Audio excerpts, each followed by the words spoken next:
रामकृष्ण हरी सगळ्या माझ्या गोडताईंना मैत्रिणींना. काल अक्षय तृतीया होती. काल अक्षय तृतीयेनिमित्त मी गॅस शेगडीची खरेदी केली. त्याचा शॉर्ट्स व्हिडिओ आपल्या चॅनलवर अपलोड केलेलाच आहे. इथे मी सकाळी माझ्यासाठी चहा ठेवला. चहा गरम होईपर्यंत लागली घरच्या साफसफाईला. घर म्हटलं की घराची साफसफाई तर करायलाच पाहिजे. आपल्या हिंदू धर्मात मानतात की घर स्वच्छ असलं की लक्ष्मी प्रसन्न होते. कालच्या व्हिडिओला तुम्ही जे प्रेम दिले त्याच्यामुळे माझ्या अंगात एक वेगळंच बळ आलेलं आहे आणि त्याच्यामुळे मी परत जोमाने कामाला लागलेले आहे.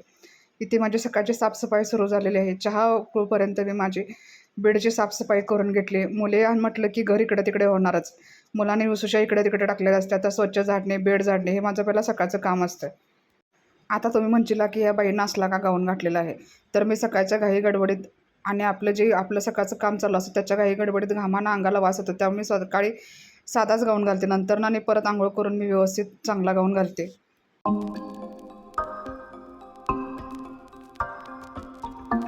सकाळचा चहा झाला की कसं कामाला उत्साह येतो.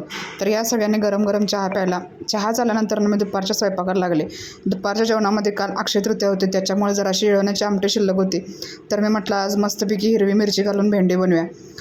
तर भेंडी करण्यासाठी मी इथे पहिला भेंडी स्वच्छ धुवून चिरून घेतली. त्याच्यात 1 टोमॅटो, 2 मोठे मोठे कांदे आणि 2 मिरच्या असं सगळं केलं. चिरून झाल्यानंतर तयार झाल्यानंतर मी 2 चमचे तेल घातलं. 2 चमचे तेल घालून झाल्यानंतर त्याच्यात थोडेसे जिरे, कांदा भाजल्यानंतर टोमॅटो टाकायचा. टोमॅटो संग भेंडी टाकले तरी चालते, त्याच्यामुळे तिन्ही सगळं एकदम भाजून निघतं.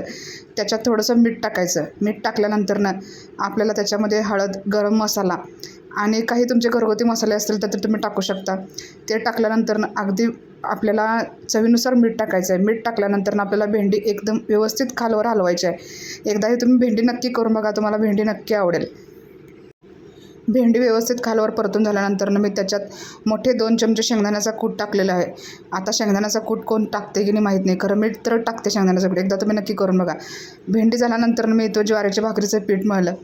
आमच्या घरात 4 माणसं आहेत, त्याच्यामुळे मला 5 भाकरी तर करायला लागतात. मुले मोठे झालेले आहेत, त्याच्यामुळे मुलांना 1.5 भाकरी करावीच लागते.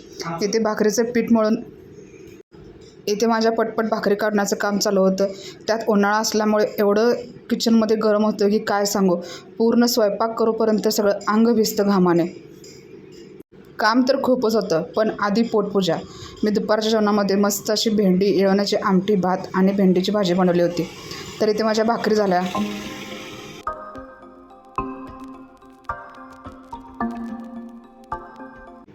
भाकरी बघा कशी टम्म फुगले. नवरा कसं भांडण झाल्यावर टम्म फुगतो ना, तशी भाकरीसुद्धा आज टम्म फुगले. सगळ्याच भाकरी छान झाल्या होत्या. भाकरी झाल्यानंतर सगळा गॅस कट्टा आवरायचा होता. आपल्या बायकांची स्वयंपाक झाल्यानंतर जी तारेवरची कसरत असते ती म्हणजे भांडी.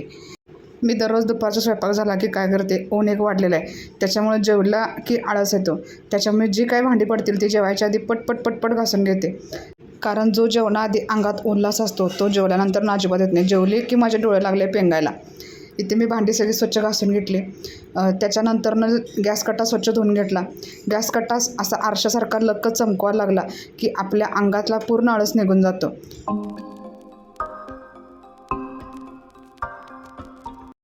आज माझ्या धाकट्या लेकराने गॅस कट्टा धुतलेला आहे. गॅस कट्टा धुवून झाल्यानंतर इतकं प्रसन्न वाटत होतं ना. गॅस कट्टा धुवून झाला त्याच्यानंतर माझ्यासाठी ताट वाढून घेतलं. आज दुपारच्या जेवणामध्ये भेंडी, भाकरी, काकडी आणि भात असं होतं आणि कालची जेवणाची आमटी होती. आजचा हा व्हिडिओ तुम्हाला कसा वाटला हे मला कमेंटमध्ये नक्की सांगा. आणि व्हिडिओ आवडला असेल तर व्हिडिओला लाईक, शेअर आणि चॅनलला सबस्क्राईब नक्की करा. बाय.